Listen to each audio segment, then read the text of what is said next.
හොඳයි. ඔබ විශ්වාස කරනවද පුංචි කතාවකට මිනිස්සෙක්ගේ ජීවිතේ කනපිට හරවන්න පුළුවන් කියලා? පුංචි කතාවකට මිනිස්සෙක් හිතන පතන විදිය, එයාගේ සාර්ථකත්වය මේ හැමදේම තීරණය කරන්න පුළුවන් කියලා ඔයා විශ්වාස කරනවද?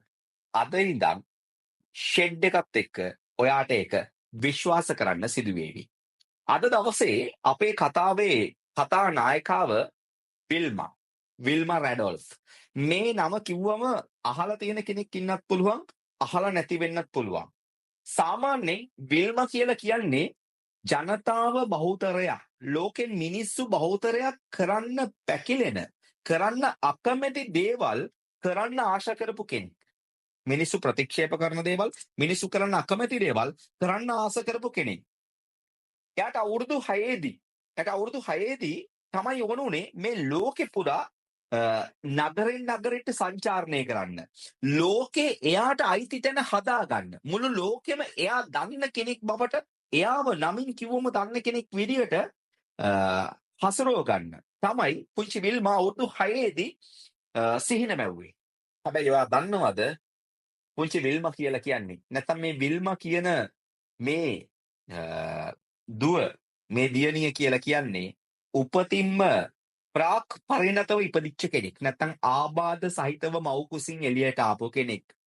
එයා නොයෙකුත් විටමින්, නොයෙකුත් මිනරල් ඌනතා රාශියකින් පෙළිච්ච කෙනෙක්. ඒ කියන්නේ බෙහෙත් වලින් ඇඟ දුවපු කෙනෙක් ඉපදෙනකොට.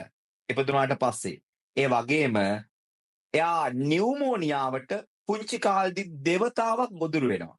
මුළු ඇඟේම රතු ලප සහිත ඒ ලප කැලල් මැකෙන්නේ නැති උණ රෝගයකට ගොදුරු වෙනවා. අවාසනාවන්තම කාරණාව තමයි විල්මා. නැත්නම් අපේ කතානායිකාව පෝලියෝ රෝගයෙන් පෙළෙනවා. එයාගේ කකුලක් සිහින් පෝලියෝ රෝගෙට ගොදුරු වෙනවා. ඒ විතරකුත් නෙමෙයි. එයාගේ එක කකුලක් යටිපතුල් පැත්ත උඩ අතට හිටින්න. දැන් අපි දන්නවා පතුල මෙහෙමද තියෙන්නේ. මේක උඩ අතට තියෙන තමයි පිහිටා සිටියේ. එයාගේ කකුලට පුංචි කාලේ ඉඳන් දාපු ආධාරක වලින් තමයි එයා කිහිල් කරු දෙකක් ආධාරයෙන් ටිකෙන් ටික ඇවිදින්න ගියේ. එතකොට පුංචි කාලේ කෑම ලෑස්ති කියලා අම්මා සුබ්බඳුන අරගෙන එනකොට එයාගේ නංගිලා මල්ලිලා අක්කලා අයියලා ඒගොල්ලෝ විල්මව පෙරලගෙන එනවා. විල්ම අන්තිමට තමයි මේ සොත්ති ළමේ. එතකොට මේ සොත්ති කෙල්ල නැත්තම් මේ ආබාධ සහිත දරුවා කෑම මේසෙට ඉන්නේ එහෙමයි. එතකොට විල්ම ඉපදෙන්නේ විල්මගේ ප්‍රාන්තයේ ඉඳන්, නැත්නම් විල්මා හිටපු ප්‍රදේශයේ ඉඳන් කිලෝමීටර් 45ක් එහා හොස්පිටල් එකේ. ඔයා දන්නවද විල්මට එක දිගට අවුරුදු 6ක් හොස්පිටල් එකට යන්න සිද්ධ වෙනවා එයාගේ කකුලේ ආබාධයට ප්‍රතිකාර ගන්න. එතකොට හිතන්න මේ ලෝකේ එයාට හිමිතන හදාගන්න, ලෝකේ දකින්න, සංචාරය කරන්න, ට්‍රැවල් කරන්න ආස කරන මේ පුංචි ගෑනු ළමයාගේ ඇත්ත කතාව තමයි මේ. ඔයා දන්නවද දැන් අවුරුදු 6ක් එක දිගට බස් එකේ කිලෝමීටර් 45ක්. මේ කතාව මීට අවුරුදු 75කට කලින් කතාවක් මම මේ කියන්නේ. 1950 40 දශකයේ කතාවක් මේ කියන්නේ. ඒතර මීට අවුරුදු 75කට කලින් ඔයා හිතන්නකෝ මාර්ග කොච්චර දියුණුද, ප්‍රවාහනය කොච්චර දියුණුද, ඒ දේවල් හිතා ගන්න පුළුවන්.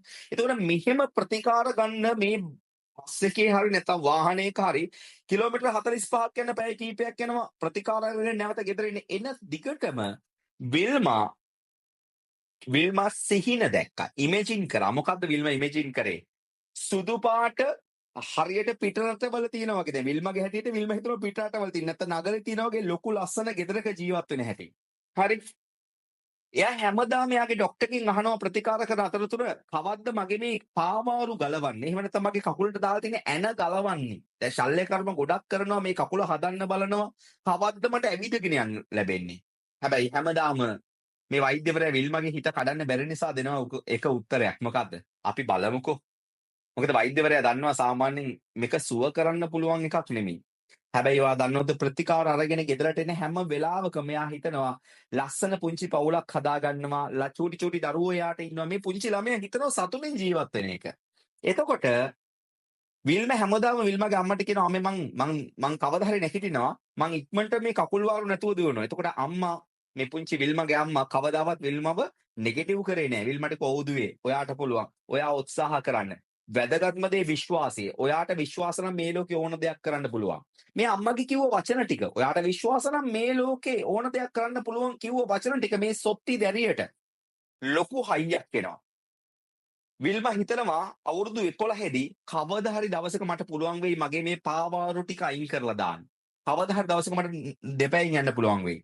වෛද්‍යවරයා මේ ගැන දැඩි විශ්වාසයක් තිබ්බේ නෑ. හැබැයි විල්මගේ කරදරෙන් පෙරත්තෙන් බේරෙන්න බැරි කමට පොටි ව්‍යායාම් ටිකක් කියලා දුන්නා විල්මට කරන්න කියලා. සහ පාද සම්බාහනය කරන්න කියලා කිව්වා විල්මගේ අනිකුත් සහෝදර සහෝදරයන්ට කිව්වා පාද සම්බාහනය කරන්න කියලා. දැන් හැමදාම හැම සතියෙම විල්ම හොස්පිටල් එකට යන වෙනවා කකුල් පෙන්නන්න. අර පොඩි පොඩි එක්සර්සයිස් ටික කියනවා. හැබැයි විල්ම මොකද කරන්නේ? විල්මා මේ පොඩි එක්සර්සයිස් කරනවට අමතරව ඉතා බරපතල දෙයක් කරන්න තීරණය කරා. මොකද්ද? ගෙදර අම්මා හරි තාත්තා හරි ගෙදර නැත්තම් විල්මව තනියෙන් කවදාවත් ගෙදරට තියලා යන්නේ නැහැ. විල්මව තව වැඩිහිටි සහෝදරයෙක් හරි සහෝදරියක් එක්ක හරි තමයි යන්නේ. විල්ම මොකද කරන්නේ? මේ අම්මා හරි තාත්තා හරි එළියට ගියපු ගමන් අර පාවාරු ගලවලා දාලා කකුලට ඔයිටර නොපිටට හැරිලා සර්ජරි ඔපරේෂන් කරපු කකුලට අධික පීඩනයක් දෙනවා. රිදෙනවා ගොඩක්.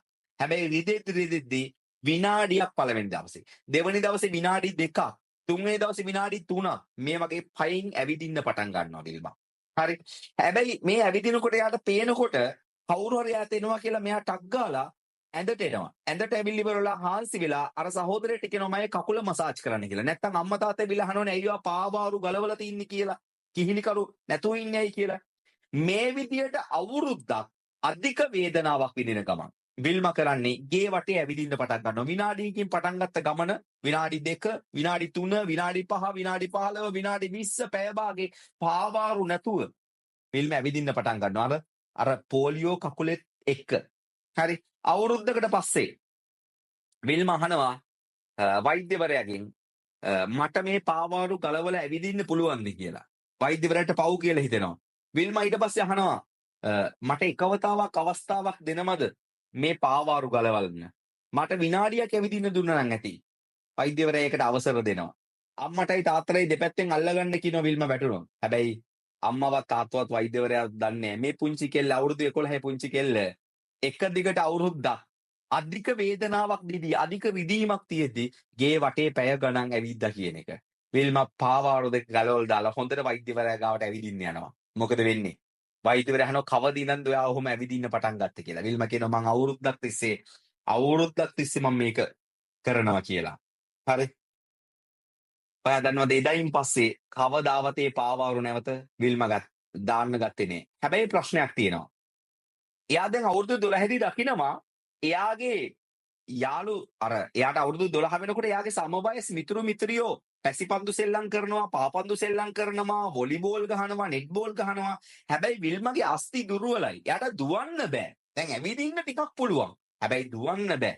හැබැයි විල්මට ඕන වෙනවා මලල ක්‍රීඩා කරන්න, දැල්පන්දු ක්‍රීඩා කරන්න. එතකොට විල්මගේ අක්කා එල්මා හොඳ දක්ෂ දැල්පන්දු ක්‍රීඩිකාවක්. ඒ සමාජයේ දැල්පන්දු සමාජයේ තෝරනකොට එල්මා කියන කෙනා ඒ සමාජයට ඕනෙමයි. ඉතින් දවසක් මේ විල්ම යනවා අක්කා ප්‍රැක්ටිස් කරනකොට මෙයා try කරනවා ප්‍රැක්ටිස් කරන්න. හැබැයි මෙයාව තෝරගන්නේ නැහැ. මේ එල්මා නැත්තම් විල්මගේ අක්කව දැල්පන්දු ක්‍රීඩා තරගයකට රැගෙන යන්න. ඒ නැත්තම් ගෘහස්ත පුහුණුවීම නැත්තම් නේවාසික පුහුණුවීම වලට අරගන්න කෝච් එනවා විල්මලගේ තාත්තා හම්බ වෙන්න අවසර ගන්න. තාත්තා ලස්සන ස්ට්‍රැටජි එකක් පාවිච්චි කරනවා. මොකද තාත්තා කියනවා හරි මට දුවව දෙන්න පුළුවන් නේවාසික වෙන්න. හැබැයි මම මගේ දරුවන්ගේ ආරක්ෂාව ගැන සහතික වෙන්න ඕනි. දුව එනවනම් දුවව කණ්ඩායමට ක්‍රීඩා කරන 12 දෙනාට ඉන්නවනම් දුවගේ ආරක්ෂකයා විදියට මට විල්මවත් එවන්න පුළුවන් වෙන්න ඕනේ. විල්මවටත් ඒ නේවාසික සෙල්ලම් කරන්න දෙන්න ඕනේ නැහැ. හරි. විල්මට දැල්පන්දු ක්‍රීඩා කරනවා බලන් අක්කව ආරක්ෂා කරන්න තිබ්බනම් ඇති.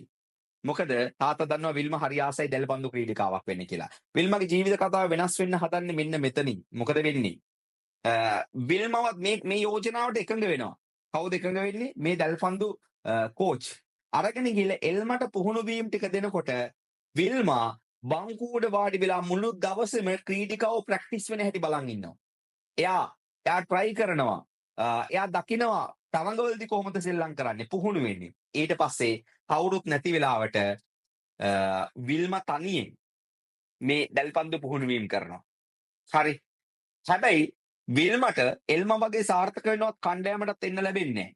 එක වෙලාවක මේ පුහුණුකරු හම්බ වෙන්න යනවා විල්ම. විල්ම පුහුණුකරු හම්බ වෙන්න කියලා කියනවා හැම දවසකම මේ කතාව තමයි මම මේ විල්මගේ ස්ටෝරි එකේ ආසම විල්මගේ තියෙන ශාරීරික දුර්වලතාවයන් තියෙද්දී යාගේ තිබ්බ මොරාල් එක. මේ දැන් කියන්නේ අවුරුදු 12ක දරියක් තමයි දැන් මම මේක කියන්නේ. මොකද්ද? මෙයා පාපන්දු පුහුණුකරුට ගිහිල්ලා කියනවා ඔයාගේ කාලෙන් විනාඩි 10ක් දවසකට මට දෙන්න පුළුවන් නම් මට වෙන් කරලා දෙනවා නම් මටත් අක්කඩ වගේ පර්සනල් කෝචින් කරනවා නම් විනාඩි 10ක් ඔයාගේ කාලෙන් මම ඔයාට පොරොන්දු වෙනවා මම ඔයාට ලෝක මට්ටමේ ක්‍රීඩිකාවක් දෙනවා. මට විනාඩි 10ක් දුන්නොත් ඔයාගේ කාලෙන් මම ලෝක මට්ටමේ ක්‍රීඩිකාවක් දෙන්නම්. බලන්න මොරාල් එක. මේක ඇහුවම මේක ඇහුවට පස්සේ hina යනවා. hina ගිහලා කියනවා හරි මම ඔබට දැන් විල්මකට හීනි කකුල් තියෙන්නේ. හරි මම ඔබට දෙන්නම්. ඒ විල්ම මොකද කරන්නේ? විල්ම කරන්නේ විල්ම ප්‍රැක්ටිස් වෙනවා විනාඩි 10ක්. ඒ විනාඩි 10 තුල හැමදාම එයාට අලුත් ටෙක්නික් එකක් කියලා දෙනවා. විල්ම try කරනවා ඒ ටෙක්නික් එකත් එක්ක. හැබැයි මේ ටෙක්නික් එකත් එක්ක try කළ දවසින් දවස විල්ම improve වෙනවා. improve වෙලා ඉවරලා මේ විල්ම මේ දැල්පන්දු කණ්ඩායමට එනවා. හැබැයි දැල්පන්දු කණ්ඩායමට ආවට දක්ෂම ක්‍රීඩිකාව නෙමෙයි විල්ම. මෙහෙම විල්ම ඉන්නකොට විල්මට දවසක් විල්ම යනවා රේස් එකක් බලන්න. මීටර් 100 මීටර් 200 දාවන්තරයක් බලන්න. එතකොට මේ ප්‍රාන්තේ ඉන්න දක්ෂම ක්‍රීඩිකාවෝ තමයි මේ රේස් එක දුවන්නේ. විල්ම ගිහිල්ලා ඉවරලා ඒ රේස් එක පුහුණු වෙන තැනට ප්‍රැක්ටිස් කරන තැනට ගිහිල්ලා අහනවා රේස් එක පටන් ගන්න කලින් මටත් පුළුවන් ද ඔයගොල්ලොත් එක දුවලා බලන්න. විල්මට හා කියනවා. දැන් විල්ම කියන්නේ පොලියෝ හැදිච්ච වගේ. හැබැයි විල්ම මේ වෙනකොට අවුරුදු ගාන ප්‍රැක්ටිස් කරලා තියෙනවා දැල්පන්දු ගහන්න. එයාගේ කකුලේ ස්ට්‍රෙන්ත් එක හරි ගැස්සලා තියෙනවා. විශ්වාස කරන්න. ඒ ප්‍රාන්තේ ඉන්න හොඳම ක්‍රීඩිකාවෝ 5 දෙනා අතරට විල්ම දුවනවා. ඊට පස්සේ විල්ම ජාතික තලයේ කෝච් කෙනෙක් යටතේ පුහුණු වෙන්න පටන් ගන්නවා. එතකොට මේ ටෙනසි කියන ජනපදයේ තමයි විල්ම ඉන්නේ. එතකොට ඔයා දන්නවද මේ ටෙනසි කියන ජනපදයේ උසස් පාසල් වල සියලුම ශිෂ්‍යාවන්ව විල්ම ඊළඟ අවුරුද්දේ පරද්දනවා. මීටර් 100 මීටර් 200 මීටර් 400 සහාය දීමේ තරඟ වලින්. පරද්දලා ඉවරලා විල්ම රට නියෝජනය කරනවා. ඒ කියන්නේ එයා ටයිගර් බේල්ස් කියන ක්‍රීඩා සමාජය හරහා ඇමරිකා එක්සත් ජනපදයේ නැත්නම් ඇමරිකාවේ ඔලිම්පික් කණ්ඩායමට සුදුසුකම් ලබනවා.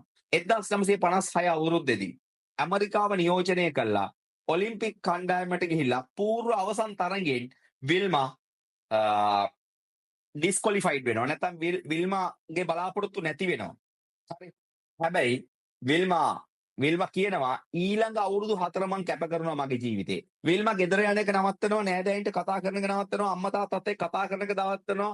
100% අවුරුදු 4ක් එක දිගට 1960 ඉතාලි රෝම ඔලිම්පික් කුලලට ලෑස්ති වෙනවා. කවද්ද 1956 පැරදුණු දවසේ ඉඳන්. එක දිගට අවුරුදු 4ක් ලෝකේ සියලු මුළු ලෝකෙම අමතක කළා. හැමදාම එයාට ප්‍රැක්ටිස් කරන්න තියෙන්නේ උදේ 8 ඉඳන් 11 වෙනකන්, හවස නැවත 3 ඉඳන් 6 වෙනකන්. විල්ම කරන්නේ 8 ඉඳන් 11 වෙනකන් ප්‍රැක්ටිස් කරනවා, 3 ඉඳන් 6 වෙනකන් ප්‍රැක්ටිස් කරනවා. හොස්ටල් එකට ගිහිල්ලා රෑ 8 ලයිට් නිවනකන් ඉඳලා චිමිනිය දිගේ උඩට නැගලා පල්ලෙහාට බහැලා ආයි ග්‍රවුන්ඩ් එකේ රෑ 8 ඉඳන් 12 වෙනකම් ප්‍රැක්ටිස් කරනවා. ඒ විදිහට එක දිගට අවුරුදු 4ක්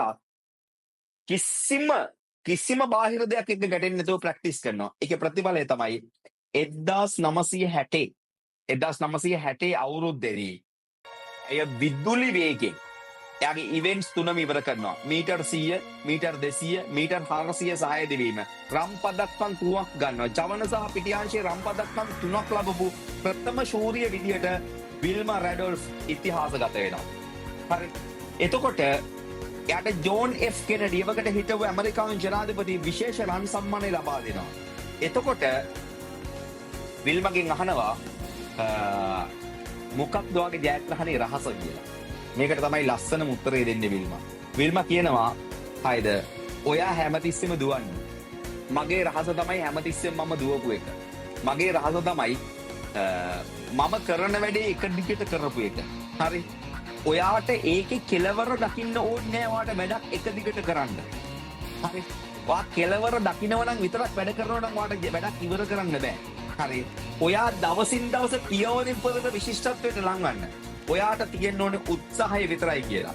එතකොට විල්මා රුඩෝල්ෆ් කියලා කියන්නේ අද වෙනකොට ලෝකේ හෝල් ඔෆ් ද ෆ්ලේම් ඉන්න නැත්නම් මුළු ලෝකෙම කතා කරන දක්ෂ පුහුණුකාරණියක්. එතකොට විල්මා රෙඩෝල්ෆ් හැම තිස්සෙම කිව්ව කාරණාව තමයි ගොඩක් මිනිස්සු හිතනවා සාර්ථක වෙන්න ජයග්‍රහණය අවශ්‍යයි කියලා. සාර්ථක වෙන්න නම් දිනන්න ඕනේ කියලා. හරි. සාර්ථක වෙන්න කරන්න තියෙන එකම දේ නැත්නම් සාර්ථක වෙන්න අවශ්‍ය සියල්ලම ජයග්‍රහණයයි කියලා. හැබැයි විල්මා රුඩෝල්ෆ් කියනවා ජයග්‍රහණය සියල්ල නොවේ. ජයග්‍රහණයට අදිටන සියල්ල වේ. සාර්ථක වෙන්න ජයග්‍රහණය නෙමෙයි වැඩේ. ජයග්‍රහණය කරන්න ඕනේ කියන සිතුවිල්ල. පුංචි කාලේ ඉඳන් විල්මා රුඩෝල්ෆ් හිතුවේ ජයග්‍රහණය කරන්න ඕනේ කියලා. මං අහන ඔයාගේ ජීවිතේ ඔයා අද ඉන්න තැන කමක් නැහැ.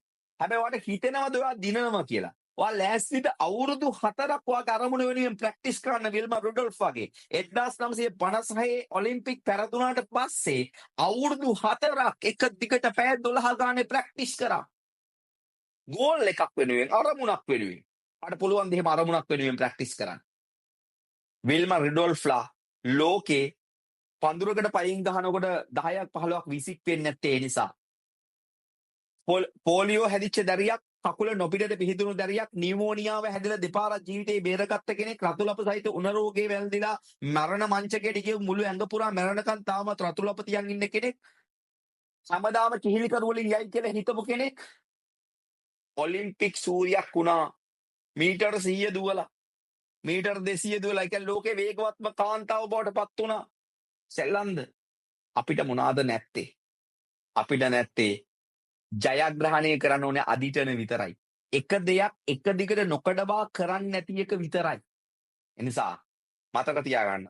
ඔයා කවුරු වුණත් ඔයාගේ ජීවිතේ දිනන්න නම් ඔයා එක ફોකස් එකකින් එක දිගට කරන්න. විල්මා රුඩෝල්ෆ්ට පුංචි කාලේ තිබ්බ නැති, තරුණ කාලේ තිබ්බ නැති ගොඩාක් දේවල් ඔයාට මට තියෙනවා. එහෙමනම් ලබන සතියේත් සෙනසුරාදා අපි හමු වෙමු. ජය වේවා. චක්දේ.